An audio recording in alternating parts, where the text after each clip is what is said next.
tratar esta mañana, ¿ok? Son dos puntos que quiero tratar esta mañana, que quiero desarrollar. Y el primero se trata de lo que Jesús quiere ver cuando Él regrese por su iglesia. O sea, yo quiero hablar de cosas que Jesús, en hebreo nosotros le decimos Yeshua, Él quiere ver en su cuerpo, en su iglesia, en esta parucía, es decir, en su segunda venida, ¿ok? Es decir, ¿cuál es el perfil de la iglesia que yo quiero? Y me gusta mucho porque el tema de este congreso se trata de la multiforme gracia de Dios. La multiforme gracia de Dios, y eso lo encontramos en Efesios, pero también en Primera de Pedro. Pero lo cierto es que esta palabra multiforme nos recuerda a algo que que cambia, a algo que se adapta, a algo que es elástico, a algo que es policromático. Inclusive algunas traducciones dicen la policromática gracia de Dios, que me recuerda a un haz de luz blanca que ya pasa por ese prisma que es la gracia de Dios, y entonces ves una gama de colores. ¿Me estoy explicando? Entonces tú comienzas a ver, a percibir la belleza de Dios. Pero esta gracia literalmente quiere decir que ella se adapta a cada tiempo, a cada dispensación. Inclusive hay estudios que dicen que nuestro cerebro es elástico, él se adapta. ¿Me estoy explicando? O sea que Dios es un Dios flexible. Dios no es un Dios rígido. Dios sabe lo que necesitamos para esta nueva estación que viene para Venezuela. Pero nosotros tenemos que agarrar esa estrategia, porque esa estrategia es la que nos va a dar la gracia para triunfar, para conquistar, para vencer y sobre todo para traer belleza a nuestra hermosa Venezuela y a nuestro dolido planeta. ¿Okay? Entonces cuando nosotros vemos esta gracia, que no quiere decir otra cosa sino charis en griego, o favor inmerecido, es algo que no merecemos. Pero esta gracia nos da varias cosas. Una es que descubrimos que nosotros somos copartícipes de aquellas promesas inmensas que Dios dio a su Hijo Jesucristo. Nosotros somos copartícipes de esa inmensidad de promesas que van más allá de la última galaxia que podemos ver con el ojo desnudo. Pero también somos beneficiarios. No solamente somos copartícipes, sino que recibimos los beneficios de esta promesa. Y este es el gran misterio que Pablo está tratando de traducir a la gente de Éfeso. Es decir, somos beneficiarios. Hay un misterio, hay algo que explotó que no lo podíamos conocer, pero que ahora se nos ha revelado. Y no se trata solamente de la salvación, porque la salvación es el comienzo, sino que ahora podemos transformar, discipular, no solo a las naciones, sino a toda la creación. Porque Dios decidió amar al universo. Él no quiso controlar al universo, porque hay una gran diferencia entre amar y controlar. Y la gracia se da es a través del amor genuino, no fingido de nuestro Dios. Y es a través de ella que somos transformados, y Dios nos usa para poder transformar a las naciones. Entonces lo que yo quiero compartir hoy, yo no tengo la Biblia, pero un poquito aquí, porque yo soy disléxico y me vuelvo un sancocho con letras y números y cosas. Lo que yo quiero es compartir un poco tenemos que recordarnos, ¿ok? Que la Biblia no tenía capítulos, ni tenía versículos, ¿ok? O sea, la Biblia eran cartas, la Torá, el Antiguo Testamento, que llamamos la Tanaj, lo escribieron varios profetas, los primeros 5 lo escribe Moisés, los 10 mandamientos los escribe Dios con su dedo, etcétera, etcétera. Pero nosotros tenemos los 4 evangelios, ¿verdad? Y los 4 evangelios no son otra cosa sino documentos urbanos, cartas urbanas, porque Dios está interesado en transformar ciudades. Porque cuando tú transformas una ciudad, si ya tiene influencia, va a ser como un efecto de dominó. ¿Me estoy explicando? Como por ejemplo Josué, Joshua, que quiere decir Jesús en hebreo. Hay un libro en el Antiguo Testamento que tiene el nombre de Jesucristo. Se llama Joshua, Josué. A mí lo que me llama la atención es que Josué era un guerrero. O sea, él sabía guerrear. Eso fue con Caleb, con los 2 espías. Ellos querían pelear. Ellos son los 2 únicos que heredaron la tierra prometida, ¿se recuerdan?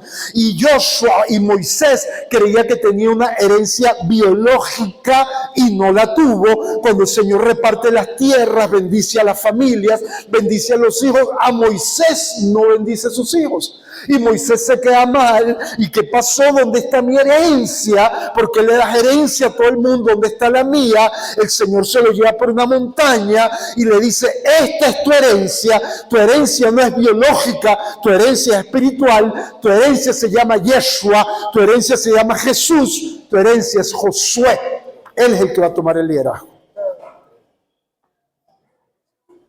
Tu herencia es Josué.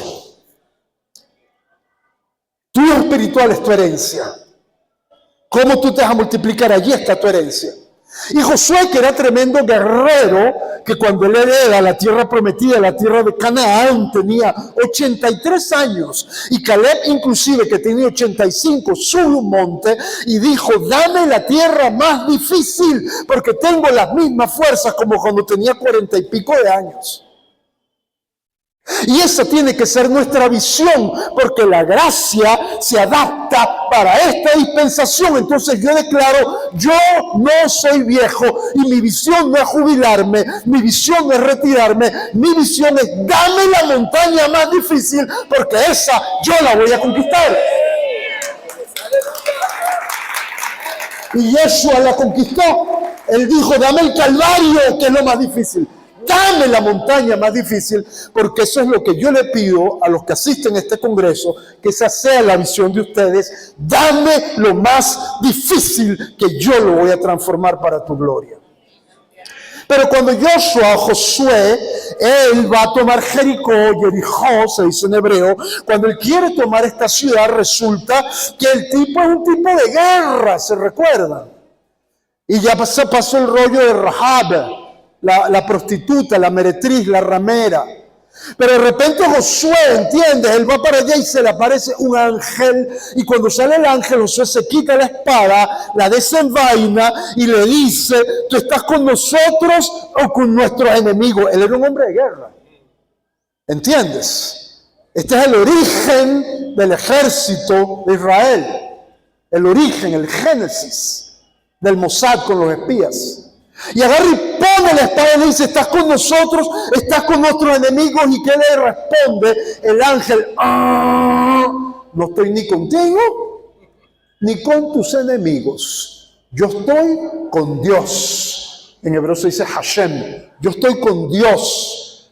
Y Josué se quedó todo preocupado. Lo primero que sucede es que dice: quítate el calzado de tus pies, porque este es un lugar santo. Le repite lo que le dijo a Moisés cuando vio la zarza ardiendo. Y lo otro que le dice es: tú vas a caminar 7 veces al lado de Jericó, y el último día vas a hacerlo 7 veces, y las murallas van a caer después del escándalo de los shofares, de las trompetas y la gritería de los levitas y los sacerdotes. El Señor le dio la estrategia para tomar la ciudad a Josué. Pero es la estrategia de Josué, no es mi estrategia. Mi estrategia no es: vamos a darle 7 vueltas a Caracas, que a la 7ª vuelta algo va a pasar. Yo tengo que escuchar la estrategia de Dios para Caracas. Esa fue la estrategia de Josué, no es mi estrategia. ¿Me estoy explicando? Pero Josué desenvaina la espada, porque él quería conquistar a Jericó. Pero la enseñanza es que Dios quería conquistar primero a Josué. Dios te quiere conquistar a ti primero y después a las naciones. Independientemente del trayecto de tu caminata, de los altos, de los bajos, de los gritos, de las locuras, Dios te quiere conquistar a ti primero y después va a conquistar a Caracas a través de una persona conquistada con el amor profundísimo de nuestro Señor. ¿Ok? Entonces, estos 4 evangelios, antes de entrar en esta parte, son documentos urbanos. Ok, tú tienes, por ejemplo, Mateo. ¿A quién le escribió Mateo? A nada más y nada menos que a la iglesia de Antioquía, una iglesia en una ciudad misionera, una iglesia que inclusive recogía ofrendas para una iglesia más rica que era la de Jerusalén. Es un documento urbano. ¿A quién escribe Marcos? Marcos escribe a la iglesia que está en la ciudad de Roma, la capital del mundo civilizado de aquella época.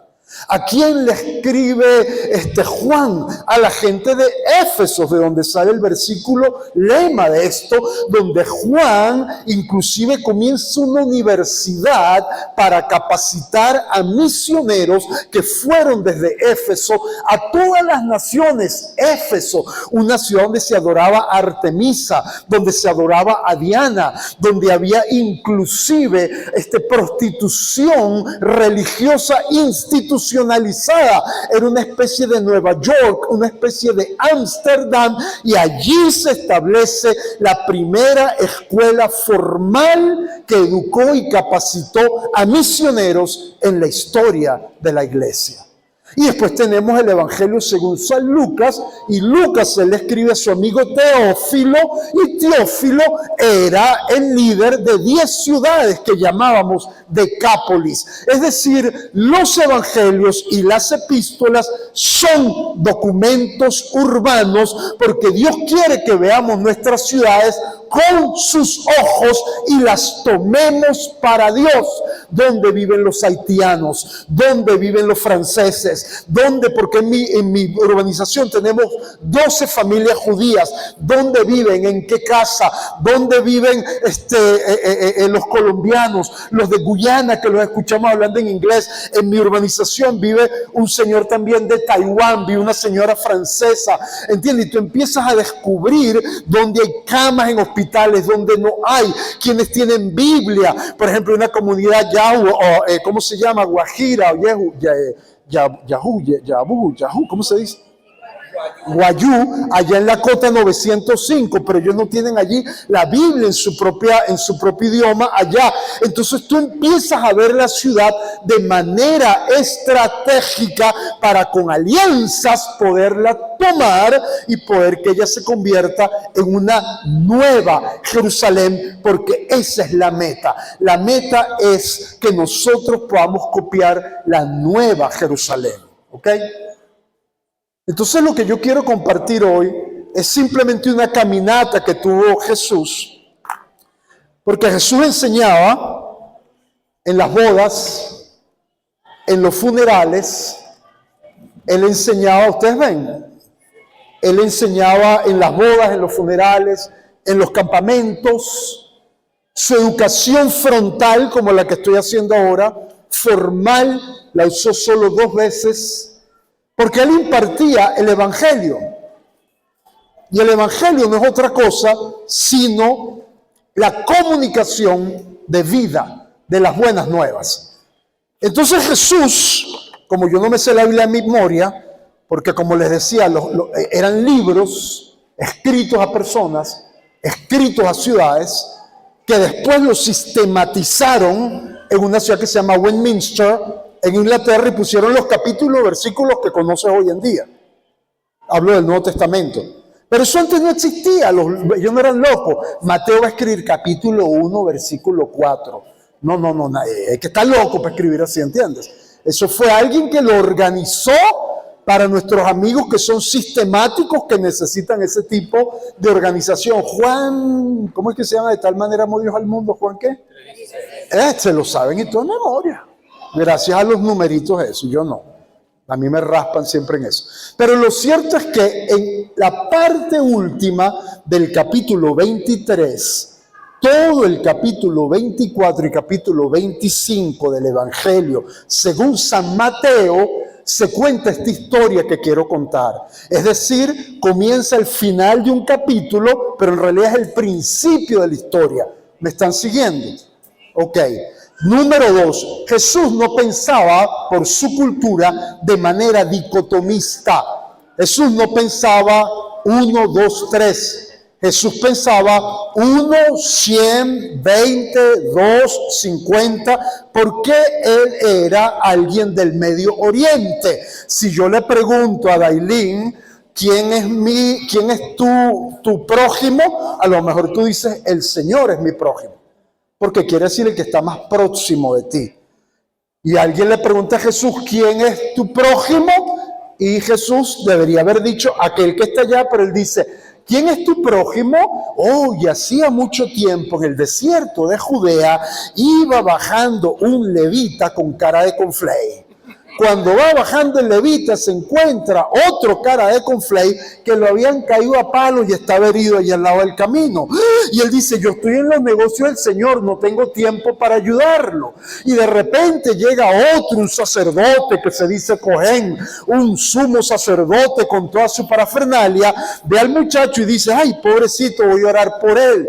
Pero después pasó un samaritano, lo recogió, pagó la posada, pagó la comida y le dio dinero al dueño de la posada. Si él necesita algo, aquí tienes, o si no me dejas saber cuando regrese de mis negocios. Y le pregunta a los fariseos, los religiosos, ¿quién es el prójimo? El que hizo bien, es decir, el buen samaritano. Eso es una persona que piensa así, que no va al punto, sino te cae a cotorra y algún día descubre quién era el vecino. ¿Entiendes? Eso se llama el pensamiento, antropológicamente hablando, holístico. ¿Ok? Hay gente que habla así como Cantinflas, pues.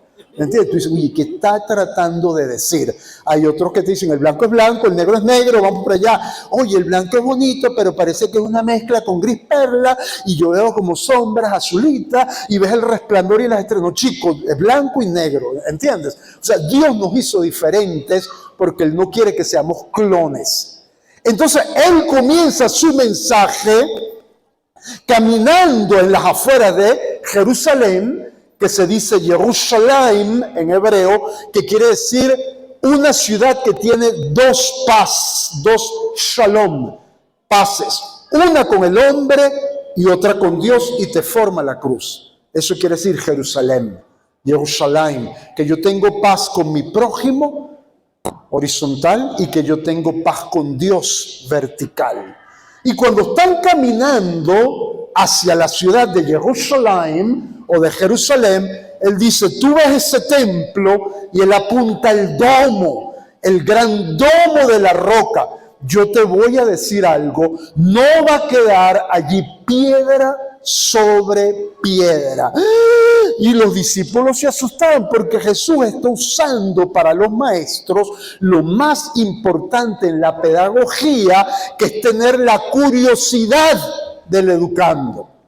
Y cuando tú tienes la curiosidad, tú puedes transmitir información. Y Jesús, como el pedagogo, el maestro por excelencia, no puede ser que se va a destruir el templo. Es como que si tú dices, se van a caer las torres de Parque Central, se va a caer el Atomium de Bruselas, se va a caer la Tour Eiffel en París, se va a caer la Torre Inclinada de Pisa, el Coliseum de Roma, se va a caer la Ópera de Sydney. ¿Me estoy explicando? O la Estatua de la Libertad. ¡Ah! Agarró la curiosidad a todo el mundo.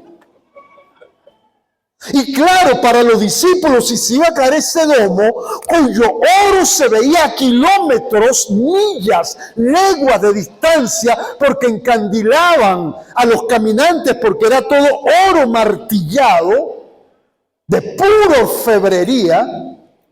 Imagínate cómo se sentirían los discípulos cuando les dan esa noticia de que eso se va a acabar. Lógicamente que eso crea en ellos un hambre, una sed por saber el futuro. Y ellos le preguntan a Jesús, dinos cuáles son las señales de los últimos tiempos. Y empieza lo que llamamos el sermón del pequeño Apocalipsis, donde el Señor comienza a narrar señales. Ah, tú quieres saber señales de los últimos tiempos. Y el Señor dice, habrá guerras. ¿Tenemos guerras? Rumores de guerras. ¿Hay rumores de guerras? Se levantará nación contra nación. Por haberse multiplicado la maldad, el amor de muchos se enfriará. O sea, tú vas a encontrar gente que es incapaz de creer que una persona puede ser transformada. Tú vas a encontrar gente que te va a decir, ese tipo no ha cambiado, esa mujer es la misma, que el cinismo se los ha carcomido y son incapaces de creer que Dios puede transformar una vida porque Él sigue siendo Dios. Porque la maldad hace que se enfríe el corazón de muchos. Y ya dejamos de ser sarcásticos, nos volvemos cínicos. Y cinismo quiere decir cuando tú crees que la otra persona tiene una agenda escondida. El cinismo te lleva a sospechar que es brujería en vez de discernir que es del Espíritu Santo. Y él comienza a hablar y dice, y vas a ver como luces. O sea, los elementos ardiendo, para que arde un elemento, tiene que haber una reacción nuclear. Y los elementos van a arder y serán como estrellas fugaces que van a caer en la tierra. Y él comienza a decir que habrá hambres, enfermedades. Y de repente, en medio de esa espiral holístico, porque así hablaba Jesús, me estoy explicando, él hablaba así. En medio de ese espiral holístico, Él les da el versículo número 24 de Mateo. 24:14. Viste que yo sí sé algunos versículos. Y está escrito allí, y será predicado este evangelio del reino a todas las naciones, y entonces vendrá el fin, ¿cierto? Entonces vamos a llamar este primer punto alfa. Y este último punto lo vamos a llamar omega. ¿Ok? Entonces, este primer punto comienza cuando el Señor dice, no me verás hasta que digas, bendito el que viene en el nombre del Señor. ¿Se acuerdan? Bendito el que viene en el nombre del Señor.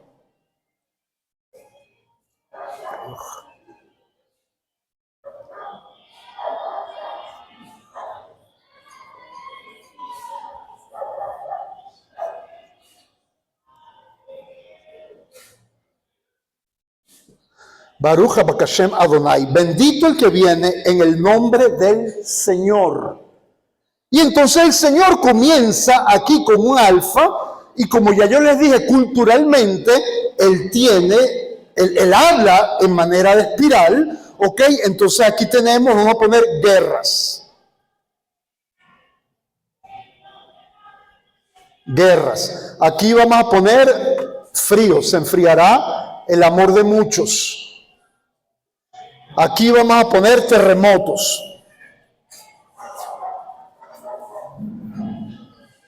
Y así sucesivamente. Entonces tú ves que el Señor comienza a dar puntos, inclusive dice, y ustedes van a ver la abominación desoladora de la que habló el profeta Daniel, ¿se recuerdan?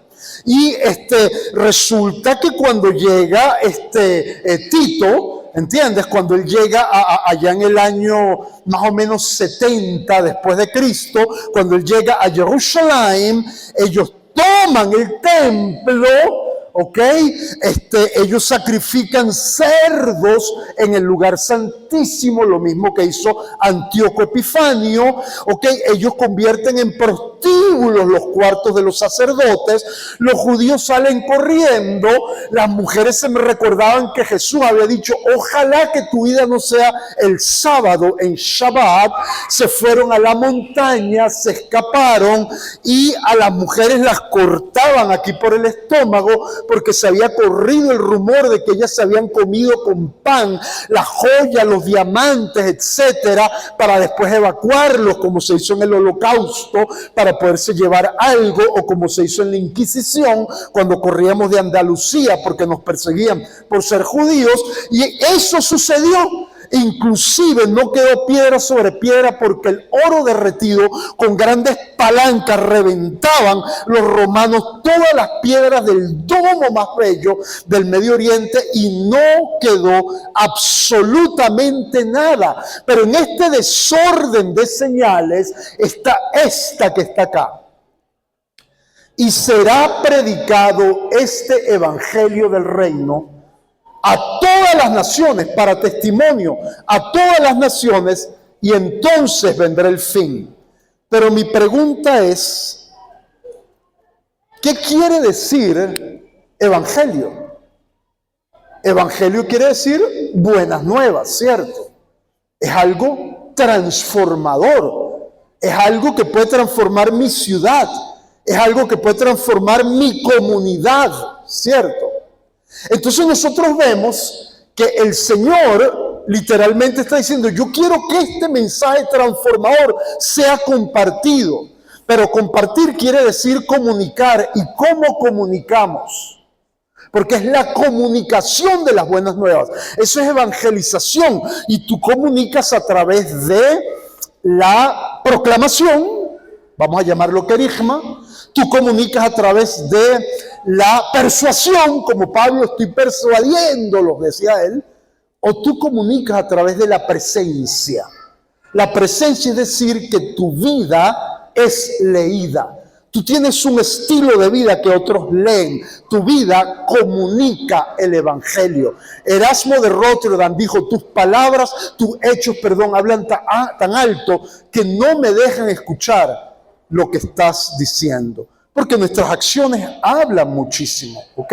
Entonces, para nosotros poder crear un evangelio transformador, tenemos que traducirlo en la presencia, que es lo que más lee la gente. El 90% de mi comunicación es a través de mi lenguaje corporal. Las palabras es solo el 10 o menos por ciento. ¿Ok? 8%, gracias. Mucho menos. Entonces nosotros vemos en este caso que Dios quiere que este evangelio sea comunicado y lo vamos a hacer a través de la televisión. Amén. Quizás. Pero no estamos siendo empáticos, es decir, no estoy comiendo con el que no tiene nada que comer. No estoy llorando con el que está triste. Yo puedo mandar un mensaje y pedir finanzas y todo aquello por televisión con tremendo Rolex en la mano derecha, pero una muchachita indígena allá en Guatemala lo que tiene para comer es una pizza con sal. Es decir, ella me dirá, oye, qué bello es tu Dios, ojalá algún día nos visite, porque el mío, aquí estoy pasando hambre. ¿Entiendes? Tiene que haber algo más allá, ¿entiendes? Que la televisión. Tiene que haber algo más allá que la radio. Tenemos que tener un ejército de gente capacitada para llorar con el que llora, para reír con el que ríe, para sanar al herido, para estar allí de manera presencial. Y por eso es que él dijo, id y haced discípulos de todas las naciones. Porque por mucha inteligencia artificial que tengamos, eso no me va a dar a mí la empatía para abrazar a la viuda que llora porque se le acaba de morir su marido. ¿Me estoy explicando? Entonces, comunicación de las buenas nuevas con el poder del Espíritu Santo. Y esta comunicación puede ser a través de la presencia, a través de señales, a través de música, a través del arte, a través de muchas cosas, pero es la comunicación. Tenemos que estar comunicando todo el tiempo este evangelio. Pero como los discípulos no entendían mucho, el Señor pasa el capítulo 25 de Mateo y es como que si Él está diciendo, ustedes quieren señales. Ustedes quieren señales que van a anunciar que yo voy a manifestar la plenitud de mi gracia. Pero yo quiero ver señales también en mi iglesia.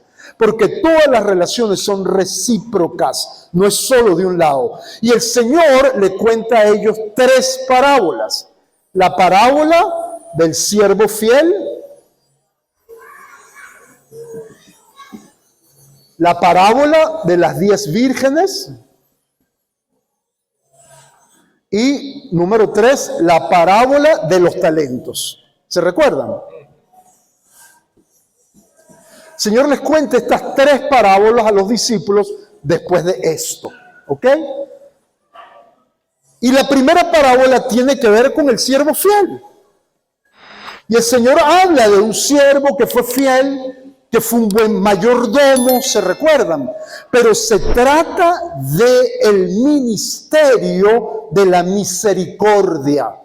De eso se trata esa parábola. O sea, léanla, estudienla, pero la parábola en sí se resume en que Dios quiere que tengamos misericordia. La palabra misericordia generalmente en el Antiguo Testamento viene acompañada como un binomio de la palabra verdad. En hebreo se dice emet.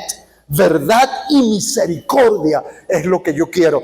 Verdad y misericordia es lo que yo quiero. Porque el Señor quiere que tengamos un ministerio de misericordia. Me estoy explicando. Allí en Ámsterdam nosotros alcanzábamos a las prostitutas y les predicábamos a las prostitutas y les pintábamos las uñas detrás de las vitrinas por donde ellas se exhiben, y les damos cafecito y le damos aquello, y muchas se convertían al Señor. La gran mayoría viene de la República Dominicana, de Tailandia, después de Rusia, de los países de Europa Oriental, hasta que me recuerdo que una vez nos fuimos de vacaciones y habíamos evangelizado a una niña muy linda, de unos 21 años, africana, y cuando regresamos nos dimos cuenta que ella había regresado a vender su cuerpo como prostituta. Y la llamamos y le dijimos, ¿por qué hiciste eso? ¿No oraste? Sí, oré.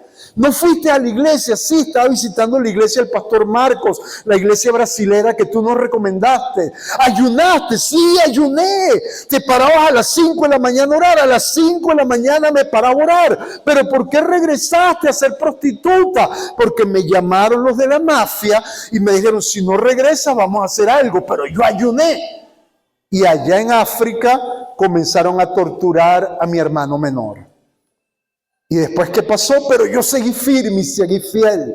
Y me paraba a las 5 de la mañana a orar, pero comenzaron a torturar a mi mamá. Y después, ¿qué pasó? Le cortaron la pierna a mi papá y preferí volver a ser prostituta. Y yo, ¿qué respuesta le podía dar?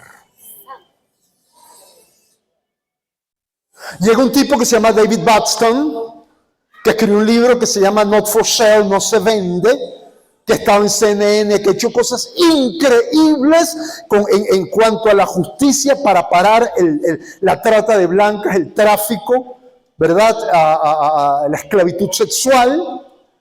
Y él tiene un trabajo increíble y habló conmigo. Nosotros teníamos nuestro edificio.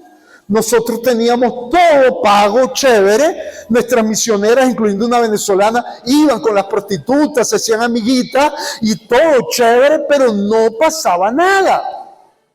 Y yo hablo con David, ¿qué podemos hacer? Y él me dice, tú tienes el edificio, tú tienes la gente, yo tengo la estrategia, vamos a unirnos. Y ahí es donde mi ego tiene que morir, porque no se trata de mi fama, no se trata de la fama de mi organización, se trata de la fama del Señor.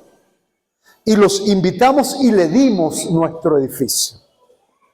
Y ellos comenzaron a trabajar allí y en menos de un año se abolieron las vitrinas en ese lugar.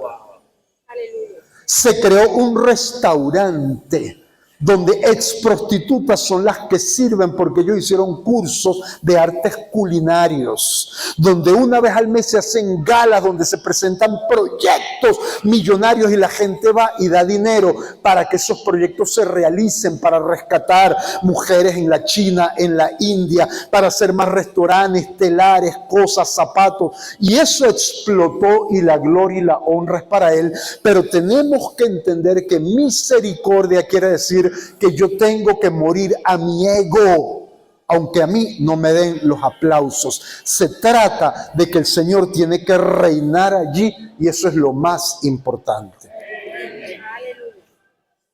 El Señor quiere que tengamos un ministerio de amor. Yo me recuerdo hace muchísimos años, nosotros llevábamos jóvenes de todo el mundo a regalar como vacaciones sus navidades en Ámsterdam. Y cuando ellos llegaban, muchos de ellos venían de universidades de Canadá, de Estados Unidos, de Suecia, yo me recuerdo que me trajo unos muchachos que de una universidad donde jugaban hockey, es un deporte, y el coach del equipo de mi hijo era un checo, él era cristiano. Entonces lo comencé a ayudar con equipos y tal, hicimos programas con la televisión, empezamos a enseñar a niños marroquíes, musulmanes a patinar y todo eso. Y de repente celebramos la Navidad en ese mismo edificio que le dimos a mi amigo David Buxton, y en la Navidad servíamos siempre 3 platos, todo decorado a la perfección, una belleza increíble. Y en estos 3 platos tú tenías tu entrada, tu plato principal, tu postre. Ellos no sabían que yo era el director, yo era otro mesonero. Teníamos gente que tocaba violín, el cello, ellos tocaban música de Navidad y yo estoy allí sirviendo a los muchachos, y son generalmente gente de la calle. Pero es gente de la calle que no está pasando pobreza, porque el gobierno te da entre 1.500, 1.800 a 2.000 dólares si tú estás sin empleo. Son personas que son adictas a la calle. ¿Me estoy explicando? Es una adicción a vivir en la calle, una adicción quizás a la heroína, y tú ves las naciones quebrantadas. Ahí está el tipo de Irlanda que lo dejó la mujer con el mejor amigo. El tipo tenía un trabajo, una compañía de taxis, estaba loco, se quiso suicidar, era súper buen mozo, con su pelo así largo, era muy educado, siempre estaba allí, pero vivía en la calle. Ahí estaba Janus, que después hizo una escuela con nosotros, había perdido sus dedos en el invierno, en la guerra de Chechenia. Él fue soldado con los rusos, pero era polaco. El tipo era muy triste y ahorita es tremendo pintor, él vive en la China. O sea, gente que teníamos que rescatar donde nadie se quiere meter, porque Dios quiere en su misericordia que aprendamos a abrir los ojos y veamos los tesoros de las ciudades. Cuando tú comienzas a ver tesoros, ya tú no ves la tierra, ya tú no ves el polvo, tú ves el oro que vas a excavar. ¿Me estoy explicando? Y eso es lo que dijo Pablo: mi oración es que yo sea un abre ojos, así como ella abre latas. Mi oración es que sus ojos sean abiertos, es decir, nuestra función es de abre ojos. Y empezamos a ver tesoros, tesoros, tesoros, tesoros, en vez de polvo, qué fastidio, que esto no funciona, que no podemos, que estoy obstinado de lo que sea, de la caja clap, bueno, en fin. Y de repente tú empiezas a ver los tesoros. Y cuando yo estoy allí, viene un muchacho y me dice, yo le digo en inglés, él estaba con uno de Curazao, que era el encargado, este negrito, de la prostitución homosexual en la calle. Y yo estoy escuchando, yo hablo varios idiomas y yo estaba atormentado, porque lo entendía todo, y son conversaciones que tú no quieres escuchar, de drogas, de sexo, sucias, lo que sea. Entonces yo escuchaba cómo hablaba y ya yo no aguantaba más, y me acerco y le digo a ellos, would you like some coffee? ¿Ustedes quieren café? Y él me dice, sí, yo quiero café, pero el acento del que estaba al lado, del curazoleño, fue como venezolano. El tipo no tenía dientes. Y yo quiero un cafecito, voy a viene de café, please. Y su chaqueta así como militar, flaco, feo. Yo agarré y le hice un café. Y todavía me mandaban con azúcar y no sé qué. Bueno, chévere, pan. Toma. Y las tipas tocaban en los baños pulcros y ellos ensuciaban todo, pero los tratábamos como realeza. Porque misericordia, aquí está el próximo, aquí tienes tu plato con comida, el próximo. No, porque esa labor se la dejó el Señor a la esfera de la iglesia, no a la esfera del gobierno. Y si el gobierno la hace sin unción, no les va a salir bien. Nunca les va a salir bien. Mira, por más que ustedes oren, Señor, que salga bien ese trabajo social, nunca, porque Dios no les dio unción a ellos para eso, se las dio fue a la iglesia. El Señor le dio unción al gobierno. Unción de hacer justicia y de que se cumplan las leyes, en fin. De repente cuando le digo a este muchacho se me queda mirando y yo lo miro así, wow, y ¿qué te pasa, pana? Y cuando escucho el acento le digo, where are you from? ¿De dónde eres tú? Y él agarra y me dice, de Venezuela. Y yo digo, wow, ok. Y le digo, ¿de qué ciudad? Y él me dice, de Caracas. ¿De qué parte de Caracas? Acuérdate que él no tiene dientes y es feo. ¿De qué parte de Caracas y tal? Y me dice, de Colinas de Bellomonte. Coño, la cosa se pone medio rara. Y yo le digo, ¿y quién eres tú? Y él me dice, yo me llamo Rafael, no me acuerdo ahorita el nombre. Y me dijo, yo soy hijo del Procurador General de la República de Venezuela. Mi mamá es profesora de Humanidades en la Universidad Simón Bolívar. No, mentira, Central de Venezuela. Y mi hermana es la primera violinista de la Orquesta Sinfónica Juvenil Simón Bolívar. Y yo, wow. Yo me quedo así. Y yo estaba haciendo un doctorado en ciencias políticas. Y en la calle. Y soy ciudadano venezolano, ciudadano francés y ciudadano americano. Y tengo una casa bellísima mía, vacía, en Tallahassee, en Estados Unidos. Y aquí estoy. Entonces yo lo agarro y le digo, ¿tú alguna vez estudiaste a fulano de tal? Y dije el nombre de mi papá, que algunos lo conocen. Y él agarra y dice, claro que estudié, yo cuando lo estudiaba, me venía atormentado diciendo ese señor. Y yo, cuye, pan, ese era mi papá. No puede ser, tú eres el primo de Mara. Claro, es mi sobrina. Ay, nos abrazamos. Y yo le digo, ¿y quién eres tú? ¿Qué te pasó? No vale, que yo me vine aquí de vacaciones hace como 4 años y probé una droga y todavía estoy drogado. Todavía no se me pasa la nota. Pero estoy pasando frío, ya perdí los dientes, he perdido peso y vivo a un puente y me estoy muriendo. Y yo agarré mi celular y le dije, llama, ya era 25 de diciembre, día de Navidad, tú llamas ya a tu casa. En su familia creía que él estaba muerto. Él agarra el teléfono, yo llamo, aquí está fulano. Aló, hola, es Rafael. No puede ser, la hermana. Rafael, estás vivo. Y se pone a gritar, está vivo. Coño, dile feliz Navidad, chico, feliz Navidad, feliz Navidad. Y viene la mamá y llora, él está vivo. Y llega el papá, ¡ah! Y él lloraba y lloraba y lloraba. Y en eso yo le digo, algún día tú vas a ser el presidente de Venezuela. Y el muchacho es así, ¡ah! Y todo el mundo creía que yo le había dado un golpe. Yo no lo he tocado. ¡Ah! ¿Qué te pasa? Y yo lo enderezo. ¡Ah! ¿Qué te pasa? Él era alto y me dice, es que esas eran las palabras que me decía mi papá siempre cuando yo era bebé, cuando yo era chiquito. Y yo, wow. Lo cierto es que agarramos, lo transformamos. En menos de una semana le hicimos todos los dientes nuevos. Lo operamos, lo pusimos bonito. El 31 de diciembre lo bauticé en mi casa junto con una hermana mía que vivía en España y los mandamos de avión para Caracas. Le pagamos el pasaje y todo. Se vino con un amigo mío, se llama Simón Correa, que tiene un centro de recuperación de gente que tiene problemas con asuntos químicos, adicciones, y yo más nunca supe de él. De repente yo vengo un día para un congreso aquí en la Universidad Central de Venezuela y estoy con mi asistente, que era un gigantón, se llama Steve Ashworth, graduado en Harvard, y estamos hablando y viene un amigo mío, que era el director de un trabajo que tenemos en Haití, y me dice, vamos aquí a los Chaguaramos a comer. Y el amigo mío americano dice, yo los invito, Haití los invita para programar la celebración que íbamos a hacer en Puerto Príncipe, que fue buenísima. Ungimos las manos del presidente el mismo día que iban a entregarle la nación una vez más a Satanás. Ahí pasó algo, pero no lo voy a contar, algún día que nos veamos le echo un cuento. Lo cierto es que cuando eso pasa y regresamos del restaurante planeando ese congreso en Haití y llego a la ciudad universitaria, el amigo mío, el asistente, el altote, Steve Ashworth, está caminando y me dice, tú no sabes lo que acaba de pasar. ¿Qué pasó?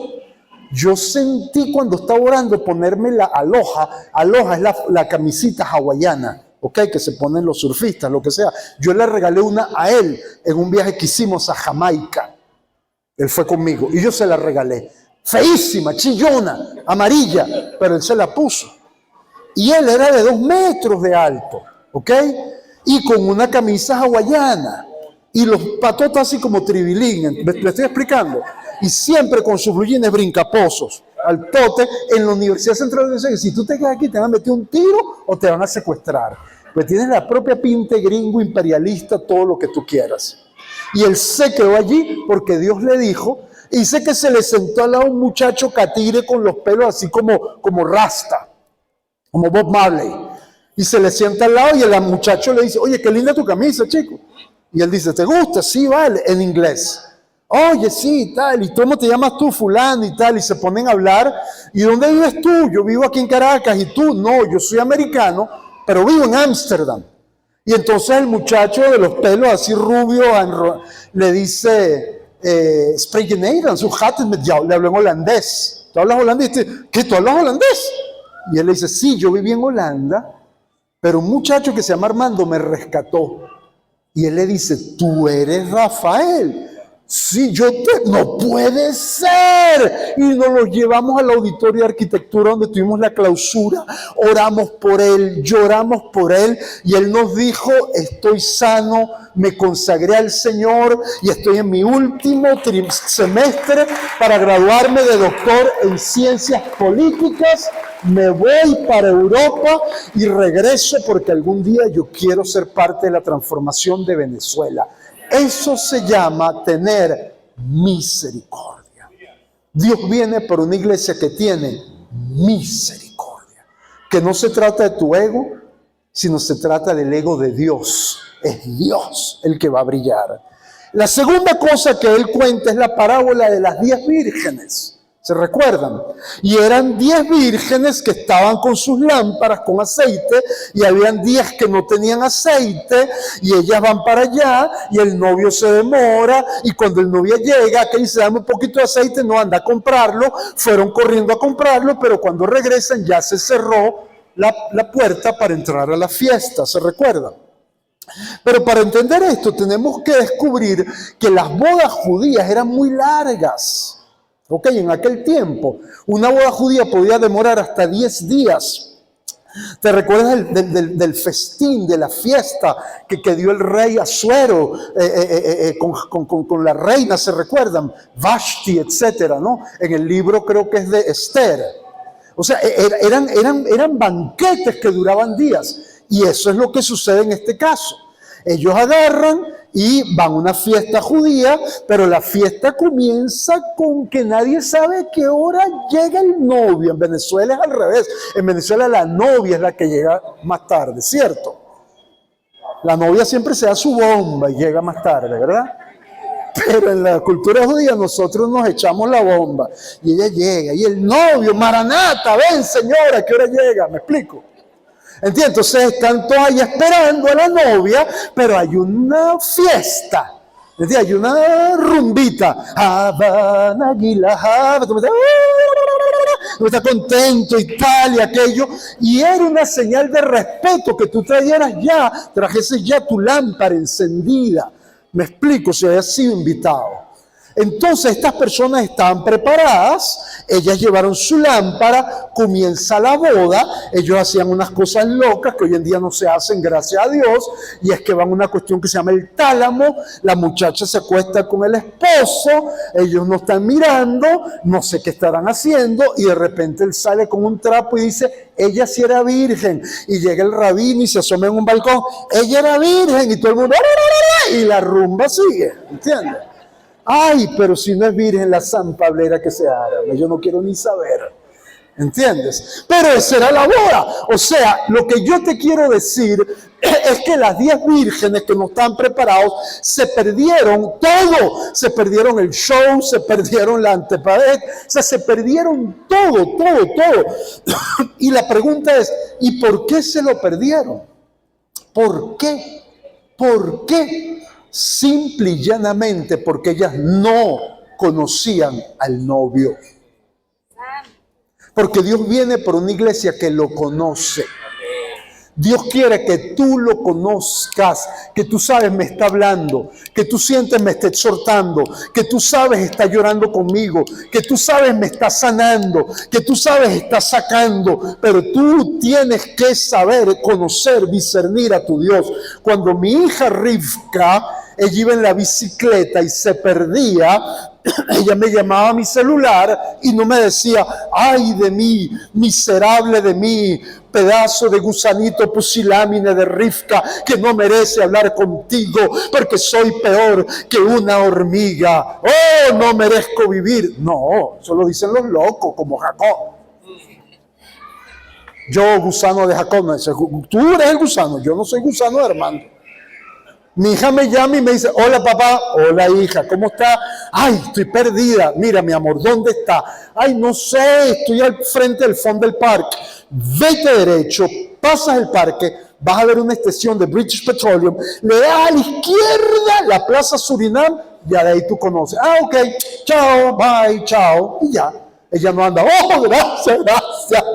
Ay, por tu gran misericordia me has indicado el camino para ir a casa. Esos son los locos. Pero cuando tú conoces la voz de tu papá, tú no estás, ¿tú crees que es mi papá? ¿Tú crees que es Dios el que me está hablando? ¿Me puedes confirmar, por favor? Yo necesito una confirmación. ¿Entiendes? Necesito que se me confirme con 5 o 7 veces. Confírmamelo ya. No, tú estás hablando con los fantasmas. Porque si tú hablas con tu papá, tú conoces su voz. Así es. Cuando mi papá habla, yo tengo que orar, Señor. Bueno, mi papá murió. Cuando mi papá hablaba, yo tenía que orar para que no diera grosería. Yo decía, mi papá, que cada vez que hablaba, padre, que no vaya a decir grosería, que no decir en público, ¿no? Uf, ahí sí me ponía en intercesión, pero yo reconocía la voz de mi papá. Y ese es mi papá.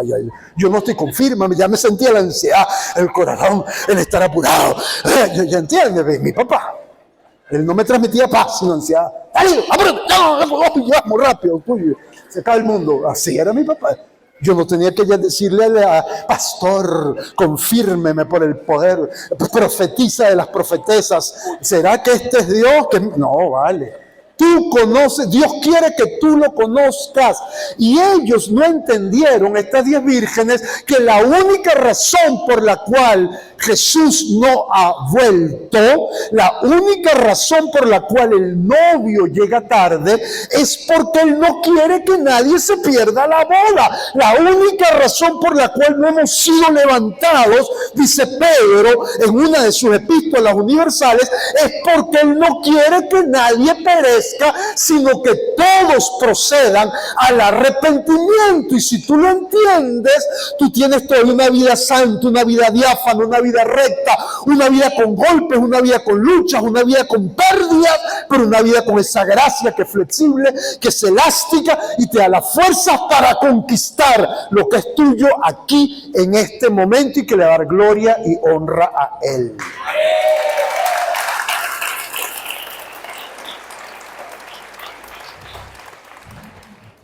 La única razón por la cual Él no ha venido es porque Él quiere que lo conozcamos. Dios no va a cambiar tu personalidad. Es un regalo de Dios, pero Dios quiere que tú conozcas su carácter. Yo soy rabino mesiánico, yo he trabajado en misiones transculturales por muchísimos años de mi vida, ¿ok? Tengo 3 hijos que viven en 3 continentes diferentes y 4 nietos que viven en 3 continentes diferentes.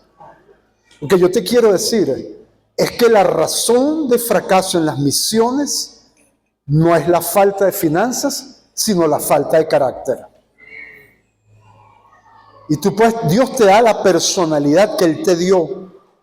Él te da tu personalidad, a lo mejor tú eres extrovertido, introvertido, pero Dios también quiere transformar tu carácter. Es el carácter de Dios. Y el carácter solamente se consigue conociéndolo.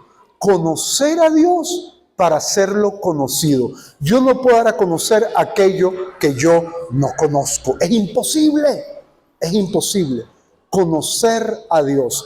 Y yo los invito a que naveguen en esa aventura de conocer el corazón de Dios, porque no hay nada más precioso que sumergirse en el conocimiento de su persona y de las emociones santas de Dios. Después le cuenta la otra parábola, la última, que es la parábola de los talentos, ¿se recuerdan? Y el Señor comienza a hablar de talentos que el Señor le dio a estas personas. Unas le escondieron, otros lo pusieron, etcétera, etcétera. Y de repente Dios cuenta una historia loca. Porque un día, en el día del juicio, vendrán las naciones, pero nosotros lo asociamos con individuos. Y el Señor va a decir, entra, bendito seas, Disfruta conmigo de mi compañía, de mi presencia eternamente. Porque estaba desnudo y me vestiste. Porque estaba preso y me visitaste. Porque tenía hambre y me diste de comer. Y ellos preguntaron, ¿pero cuándo, Señor? Porque lo hiciste a uno de estos pequeños. Él apuntó a alguien. Y después a los otros dijeron, apártate de mí, yo no te conozco, porque voy a separar las naciones como ovejas de cabritos, ¿se recuerdan? Vete aquí, nunca te conocí. Saltamos a la número 2. No te conozco. No te conozco. Tú para conocer a alguien tienes que pasar tiempo con esa persona. La gente que me quiere conocer tiene que ir a surfear conmigo. Y si no te gusta surfear, vamos a nadar. Yo nado todos los días en la mañana. Y si no te gusta nadar, vamos al Ávila. Y si no te gusta ir al Ávila, bueno, vamos a sentarnos a hacer un picnic, pero tú cocinas. O vamos a comer chocolate. Pero tú pagas, no, mentira. Pero lo cierto es que cuando tú conoces a alguien, tienes que pasar tiempo con esa persona. Y conoces sus manías, sus gustos, sus cositas. Te haces cómplice, sus secretos, sus pecadillos. Te conoces. Ellos no lo conocían. Y por eso es que le dice a esta gente, apártate de mí, nunca te conocí. Y para mí tuvo que haber sido el momento, será el momento más horrible para el Señor. No te conozco. Pero Señor, ¿cuándo? Oye, estuve desnudo, no me vestiste, estuve preso, no me visitaste, estuve enfermo, no me sanaste, tenía hambre, no me diste de comer. Pero mi pregunta es que nosotros generalmente asociamos eso con ministerios de misericordia, que hay que hacerla. Ya lo dije primero, ¿cierto? Pero aquí el Señor no está hablando de tener misericordia, el Señor está hablando de enjuiciar a las naciones. Que tiene que ver con la labor de la iglesia de hacer misericordia, no el gobierno.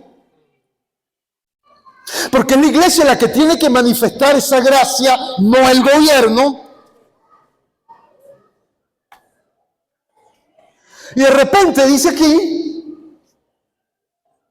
yo nunca te conocí, pero está hablando corporalmente, no dice individuo, no dice antropos, dice naciones, pantata ethne, en griego, naciones, goi en hebreo. Naciones, el Señor está viendo a las naciones como un individuo que está juzgando. ¿Por qué? ¿Cuándo te vi? ¿Cuándo te vestí? Y tenemos que ir al alfa de este espiral. ¿Y cuál era el alfa? Tú no me verás hasta que digas, bendito ese misionero que vino en el nombre del Señor.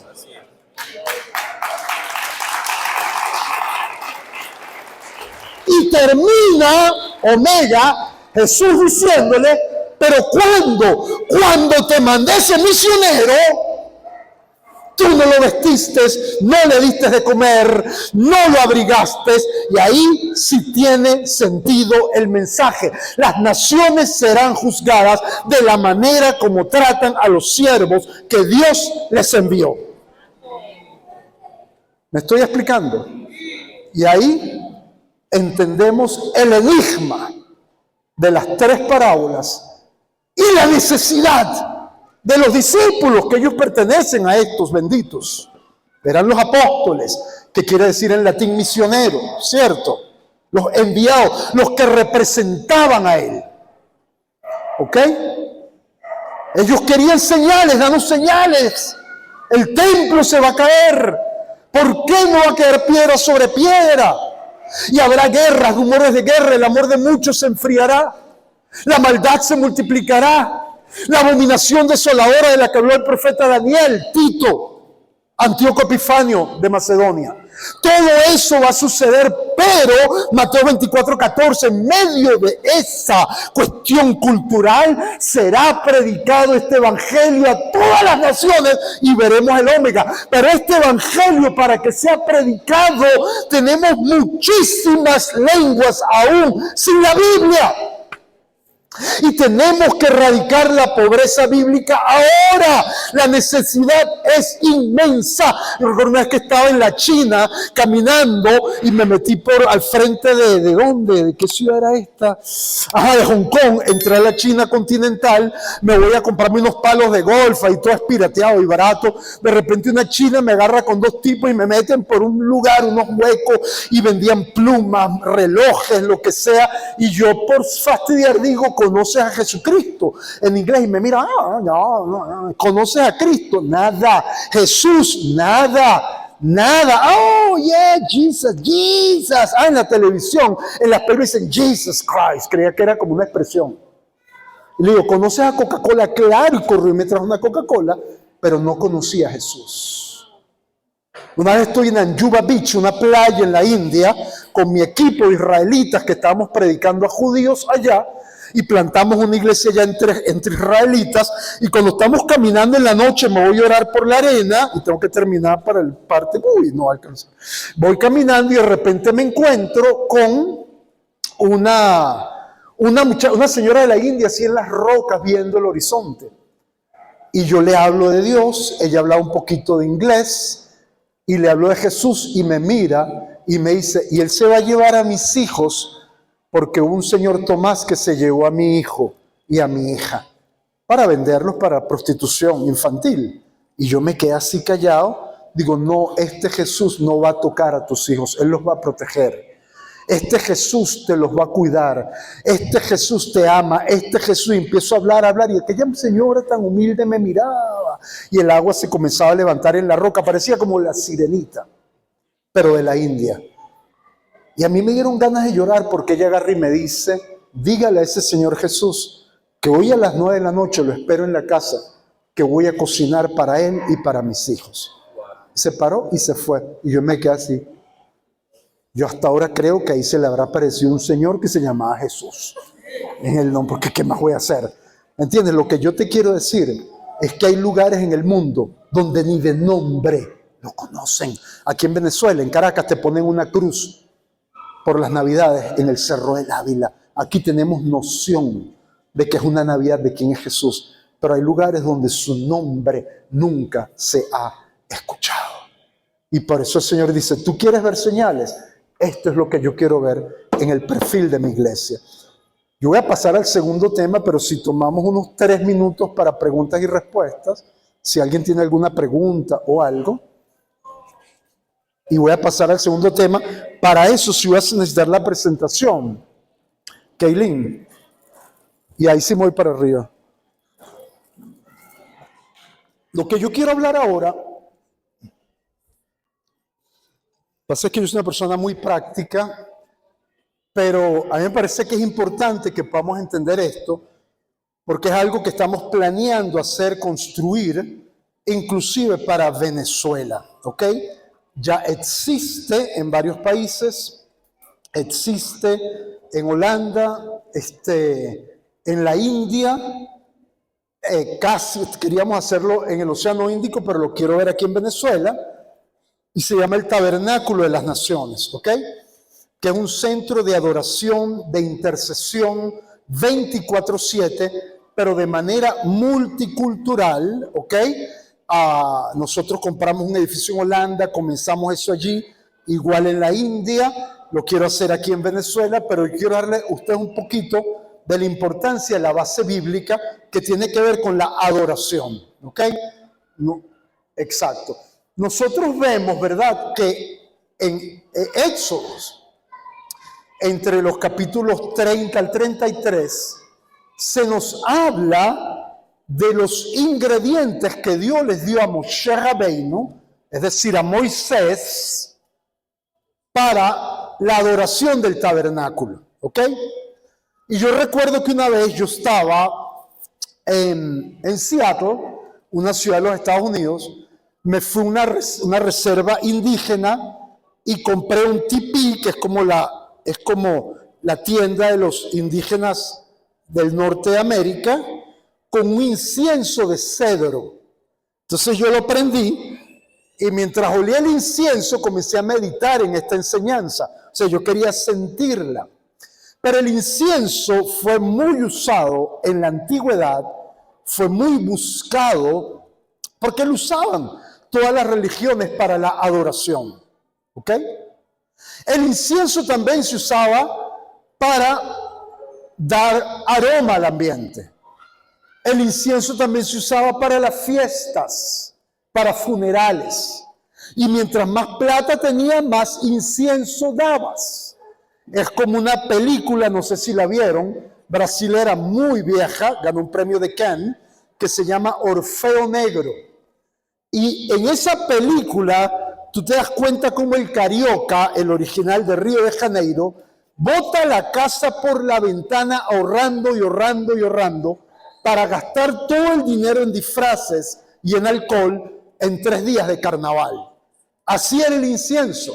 O sea, el que más tenía quería decir, yo tengo más finanzas, yo tengo más poder. ¿Ok?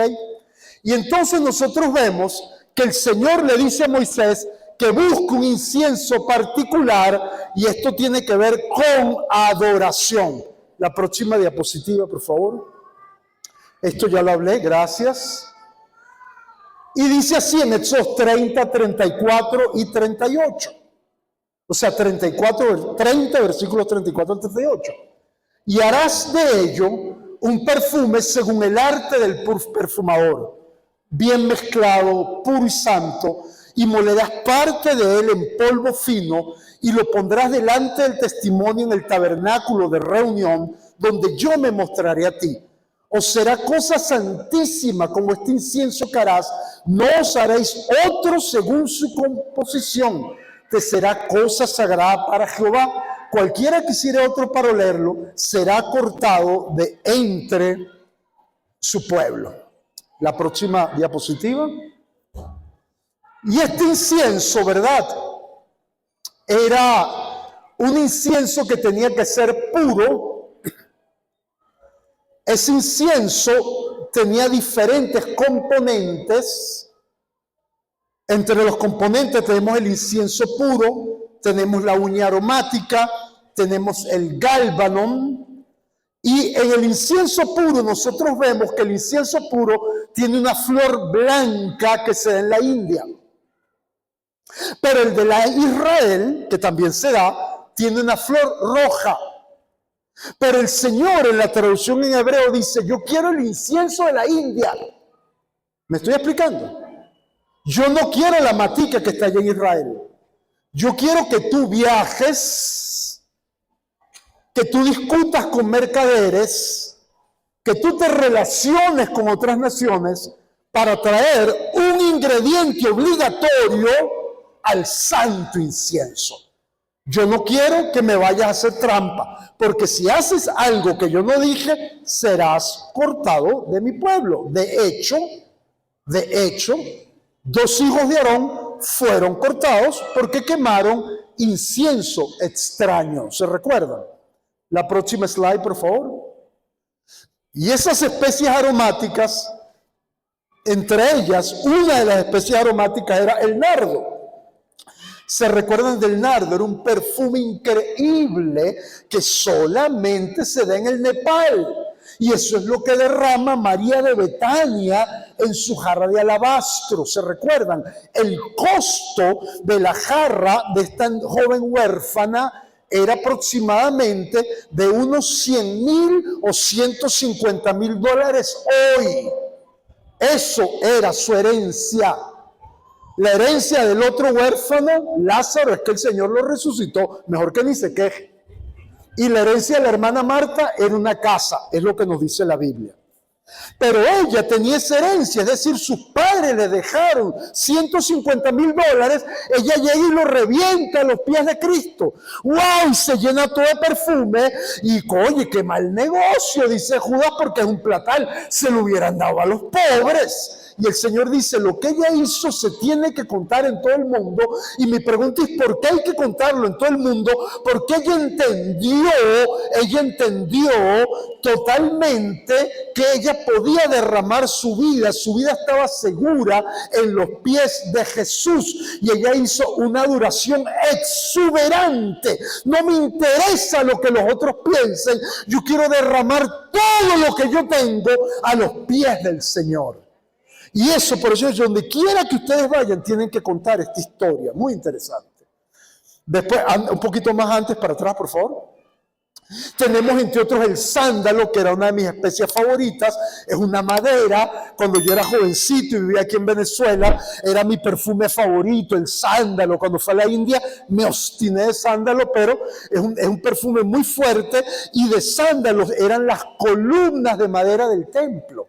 De sándalo era la madera del arca del pacto. Imagínate el olor que había en el templo. Después tenemos la canela, que también es la corteza de una madera. Yo tenía un árbol de canela, quitamos la corteza y al rayarla salía la canela. Qué cosa tan bella. Y el jazmín, yo tengo una mata de jazmín aquí en mi jardín, que en las noches te da ese aroma tan hermoso, tan bello. Entonces eran especias aromáticas. La siguiente. La otra era el estacte. Y el estacte es una resina. Es decir, el otro ingrediente que el Señor le da a Moisés se llama estacte. Ya sabemos que el nardo hay que buscarlo, ¿en dónde? En Nepal. Ya sabemos que el incienso de flor roja hay que buscarlo, ¿dónde? En la India. Y ya sabemos también que el estacte es una resina como el caucho que sale de allá de Birmania o de Manaus en el Brasil. Entonces tú tienes que herir el árbol y de allí sale esa resina, pero son dos árboles que se encuentran en Asia Central, en Uzbekistán, en Turkmenistán, en esas partes de Afganistán, y se llama el epobálsamo y el estoraque. Cuando tú unías esas dos resinas, esos dos ingredientes de dos árboles que el Señor te está dando, y tú los mezclabas, te daba el estacte. ¿Me estoy explicando? O sea, el estacte es el resultado de dos resinas de dos árboles, epobálsamo y estoraque, que solo se encuentran en Asia Central, no se encuentran en Israel. Entonces Aarón, los sacerdotes tenían que a juro viajar o enviar gente ¿a dónde? A Asia Central, porque la adoración monocultural no le agrada a Dios, tiene que ser multicultural. ¿Me están siguiendo? Entonces traían esos ingredientes, pero ¿qué nos enseña eso? Nos enseña dos cosas. Número uno, que el árbol representa en la Biblia a los hombres. Bienaventurado el varón que no se ha sentado junto a lo que sigue escarnecedores, sino que en la delicia de Jehová medita de día y de noche en su palabra, y será como ¿qué? Como un árbol plantado. Se recuerdan los arbustos que vio en el libro de los jueces el profeta, que representaban gente. Los árboles bíblicamente representan a la gente, pero nosotros somos los que herimos. En vez de dejar que sea el Señor el que haga la operación, somos nosotros que nos creemos cirujanos. Y nuestra tendencia es escondernos detrás de la gente, es decir, detrás de los árboles. ¿Qué es lo primero que hace el Señor cuando ve a Adán y Eva desnudos? Que ellos se habían tapado ¿con qué? Con hojas, con higueras de los árboles. Se llama el temor del hombre. Pero el Señor tuvo que matar un animal y colocar la piel del cordero, que una vez más es el sacrificio de Jesús, lo único que verdaderamente tapa nuestra vergüenza. Entonces, en este incienso vemos la gracia de Dios. Tú no puedes hacer nada, yo lo hago todo. Mira cómo Eliseo tiró una madera para que flotara la cabeza del hacha. Me estoy explicando. O sea, fíjate, ¿entiendes? La importancia de la sinergia de estos árboles, y que para poderlos encontrar había que ir a otra nación. La próxima diapositiva. También nos habla de que había otro elemento que había que buscar, que se llama la uña aromática o onija. Y la onija o uña aromática parece una uña, y se encuentra en una, ¿cómo se llama? Concha, ¿ok? Como una ostra, como una especie de caracol. Y tú la abres y ahí está esa uña. Eso se encuentra allí al frente, en Haifa, en Tel Aviv, allí, en Ashkelon. Se encuentra en el mar Mediterráneo, en Aco o Acre, como te dé la gana de decirle. Y las encuentras y la abres y la rompes esa uña y es como una especie de ostra. Ella se forma igual que la ostra, tú la quemas y da ese olor agradable. Era parte de los ingredientes que se iban a mezclar como una merengada. ¿Me están siguiendo? Y entonces nosotros vemos que esta uña aromática sí se encontraba en Israel, pero ella crece igual que la ostra. Me explico, ella crece debido a las irritaciones que ella tiene allá adentro. Y ella me recuerda que las piedras del templo no se podían cortar en el templo, sino en una cantera más lejos, ¿verdad? Y esas piedras se tenían que cortar de tal manera que tenían que pegar exactamente con la otra, y esa irritación de fricción, todas esas fuerzas hacen de que ellas se empiecen como a conectar y se comienzan a pegar como Machu Picchu, Cusco, como el acueducto de Segovia allá en España. Ellos no tienen cemento, ningún tipo de mortero, pero se pegan porque están tan bien cortadas, pero sufren irritaciones, porque los neutrones, los protones se chocan, no te quiero, y así Dios quiere hacer con nosotros que somos el templo. Dios nos tiene que cortar, Dios nos tiene que forjar, y de repente te pone al lado del hermanito, de la hermanita, de la esposa, del sobrino, que tiene cara con fe y que tú dices, ¿qué hago yo aquí con esta joya peluda al lado mío? Pero Dios es el que te está formando, porque lo más importante es la formación de su carácter en nuestras vidas, porque es parte de su gracia y es parte de conocer a Dios. Porque acuérdate que tenemos 3 herencias en Efesios. Dice la herencia: ustedes son buenos, hacen buenas obras, son generosos, pero hay 3 cosas que no conocen: el poder que resucitó a Jesucristo de los muertos, ¿entiendes? La herencia que ustedes tienen, y esa herencia tiene que ver con mi herencia que está en los santos, dice la Biblia, esa piedra. Y a veces, oye, viene la hermanita esa que yo no la paso, ahí viene el hermano aquel que me mira con cara de cañón, ahí viene la hermana que ella sonríe, después hace así. Yo digo, ay, Dios mío, y uno tiene que decir, ahí va mi herencia, tengo que correr a agarrar a mi herencia. El otro aspecto de la herencia, lógicamente, es el carácter de Dios, y el tercero son las naciones. Pídeme y te daré por herencia a todas las naciones de la tierra, los confines del mundo como tu heredad. Entonces nosotros vemos, ¿verdad?, que ella crece como la perla, y lo que me interesa es que en la Nueva Jerusalén, en la Nueva Jerusalén, hay 12 puertas y cada puerta es una sola perla. No son perlitas, es decir, ellas representan algo del carácter de Dios, y ellas crecieron porque esta vida me forjó.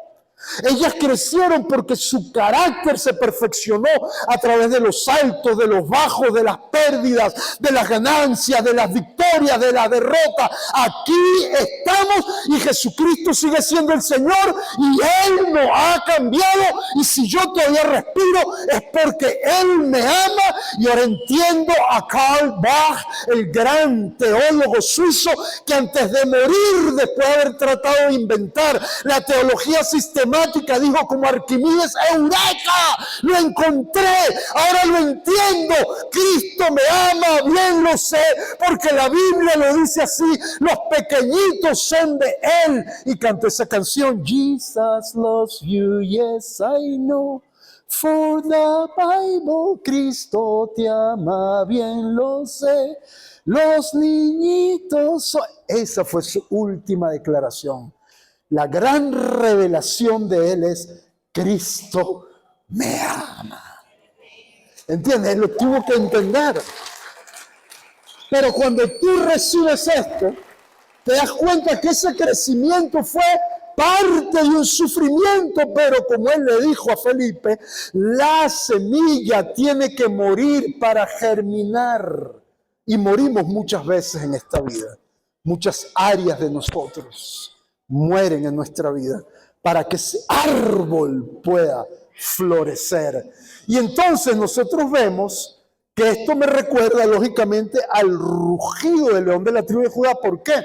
Porque encima de cada puerta está el nombre de los apóstoles. Pero mi pregunta es, ¿quién es el 12º apóstol? Porque ellos echaron Purín, vamos a llamarlo suertes, y salió un tal Matías, Matías, ¿se acuerdan? Y de repente aparece por ahí y que Pablo es apóstol. Pero Pablo dice que Priscila es apóstola. En griego dice que ella es apóstola. Y él dice, Timoteo es apóstol. ¿Y cuál de todos es el 12º? Y de repente aparece un loco que no había sido bautizado con el Espíritu Santo, pero bautizaba a todo el mundo, que se llamaba Apolos. Bueno, ¿y quién es el apóstol 12? No lo sabemos. ¿Y tú sabes por qué no lo sabemos? Porque es el apóstol desconocido. Agnosto apostolos. Eres tú y soy yo. Esa puerta tiene nuestros nombres. El misterio es que puede ser Matías, puede ser Pablo, puede ser tú. Somos todos, somos nosotros, que lo que queremos es que crezca y nosotros menguemos. Entonces es muy importante entender esto, porque tenemos que pasar por el fuego como el oro, que es lo que lo purifica. La próxima, por favor. Después tenemos el gálbano aromático. Y el gálbano aromático, bueno, ya lo dije, el árbol representa a los hombres. Tenemos que tener el temor de Dios, no el temor del hombre. Pero lo importante para mí de todo esto es que Dios nos está llamando a una gran adoración multicultural. Y cuando todo esto comienza a reunirse, cuando todo se comienza a juntar, ¿entiendes? Tú comienzas a ver que Dios quiere darnos a través de su gracia proyectos que van a transformar nuestro país y nuestras naciones. Y yo comencé hablando del tabernáculo de las naciones, y con esto termino mi presentación. Es porque haciendo este estudio bíblico una vez, yo me quedé pensando, nosotros tenemos aquí en la ciudad más de 120 naciones representadas. Pero sin embargo, mi universidad y la base, ellos son casi todos americanos, holandeses y quizás algunos escandinavos. Yo llegué de Venezuela, wow, exótico. Empezamos a reclutar de Venezuela. Lo primero que hice fue que el boletín informativo de la base de la universidad, que estaba en inglés y en holandés, también lo hice en español. ¡Wow! Y empezó a leer gente del mundo hispano las noticias.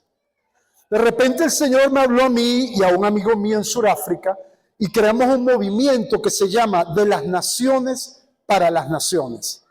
Es decir, la primera dispensación era de Jerusalén para el este, después del este para el oeste, pero ahora es de las naciones para las naciones. La fuerza misionera más grande del mundo todavía sigue siendo la americana, pero le sigue la coreana y la brasileña. La gente que manda más misioneros a las naciones. Entonces el Señor nos habló porque empezamos a hacer con Jack Broquet, que algunos de ustedes conocen, allá en Ámsterdam, empezamos a hacer nuestras celebraciones multiculturales. Lo empezamos a hacer en otros países como en Tokio, Japón, Hong Kong, en Australia, etcétera, en Brasil, aquí en Venezuela, en Barquisimeto, en la Universidad Central de Venezuela, en Miami, muchas veces en Los Ángeles, en Hawái muchas veces. Y de repente esto empieza a coger forma y el Señor nos habla un día, ¿por qué no hacen algo que se quede para siempre en la ciudad? Y comenzamos a orar por el tabernáculo de las naciones. En hebreo se dice Mishkan Ha'amot. Y empezamos a orar, y había un edificio bellísimo que es patrimonio de la ciudad. Lo queríamos comprar, hablamos y tal y qué sé yo. ¿Y cómo hacemos para comprar eso? Auxilio, no hay plata. Y me mandaron para Hong Kong para buscar las finanzas. Me voy para Hong Kong, me quedo con un amigo que es el que llevó Ferrari, una compañía, a la China, a Japón, a Hong Kong, otra marca de carro que se llama Maserati y otra que se llama Alfa Romeo. Y resulta que yo estoy jurando que a través de su relación no voy a conseguir toda la plata del mundo y el Señor no me da permiso para presentar la necesidad. Y me trataron como un rey. Y aquí y allá y paseando, y yo andaba preocupado. Un día me pongo en el techo a orar de la casa de él y estoy llorando y dice: Señor, ¿cuándo vas a proveer para hacer el tabernáculo de las naciones, para impactar a la ciudad, Señor? Y el Señor no me responde, sino me dice: lo que a mí me gusta de ti es que tú eres orgulloso de ser hebreo. Pero yo no estoy hablando de eso. Al día siguiente, un miembro de la iglesia, mi amigo, que es dueño de una línea aérea, me lleva para Londres, me voy para allá, regreso a mi casa y regreso con muchos regalos, pero sin plata. Sin plata para comprar el edificio. Y cuando llego así el lunes al trabajo, yo tembloroso, porque todo el mundo quiere escuchar cómo te fue, porque ellos pagaron mi pasaje. Y cuando llego, ¿cómo te fue? Bueno, yo fui obediente. Eso es el punto. Tú fuiste obediente. Y viene una viejita que era parte de mi liderazgo, Marites Hypers, y ella se acerca así y me dice: te voy a contar algo. Vino un señor así turisteando, vio el edificio que tú quieres comprar, le contamos la visión, hizo el cheque de $3 millones y tenemos el tabernáculo de las naciones hoy en día allá en Ámsterdam.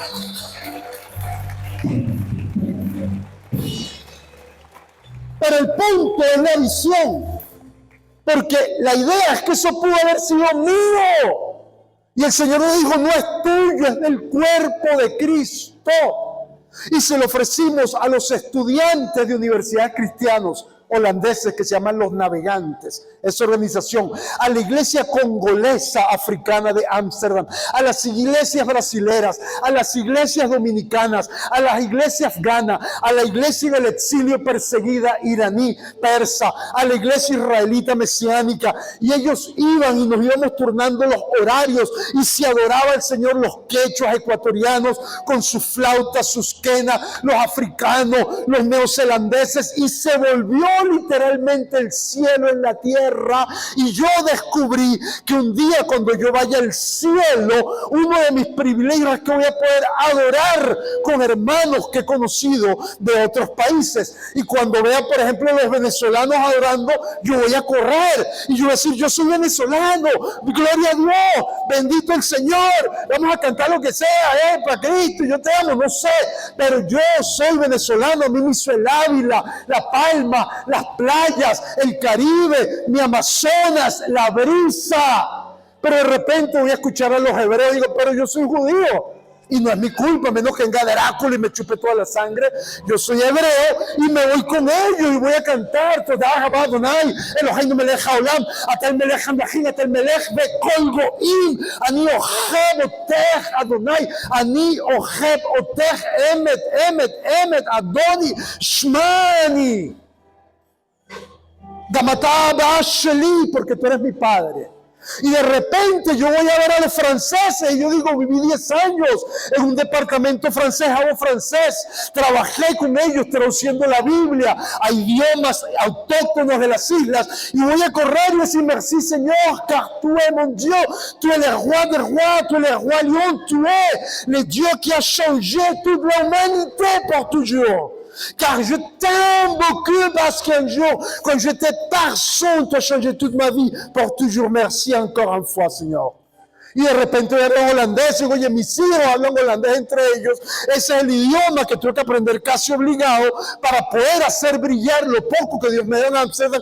Y voy a correr con los holandeses y voy a gritar quizás: het land dat geslacht is, is waardig de ire, de glorie van de volken te ontvangen. Que quiere decir: el que está sentado en el trono y al Cordero sea la gloria, la honra, la belleza, todos los atributos por los siglos de los siglos. Y voy a ver a los brasileños. E eu estudei em Brasil misiologia. Eu te amo, Senhor, eu quero sambar para o Senhor, porque o Senhor é bom demais. Ainda eu que me impelirá, como falou aquele cara, o profeta Isaías. Obrigado demais, Senhor, porque minha vida mudou para sempre. Graças a que o Senhor um dia chegou na minha vida e tudo mudou. Obrigado mesmo. E vou a ver a los gringos e que vou a hacer. Estudié, viví, mis hijos também hablan inglés conmigo. Say thank you, Lord. because you are good, because you changed my life. And you can change the nations. Y la bendición de tener un tabernáculo de las naciones es que el Señor quiere que nuestra adoración demuestre su gracia. Y yo visualizo aquí en Ciudad Bendita un tabernáculo de las naciones internacional, con jóvenes de todo el mundo, con viejos de las islas Polinesia, con chinos, japoneses, haitianos, ricos, pobres, todos adorando sin parar 24/7 al que vive y reina por los siglos de los siglos. Que el Señor los bendiga.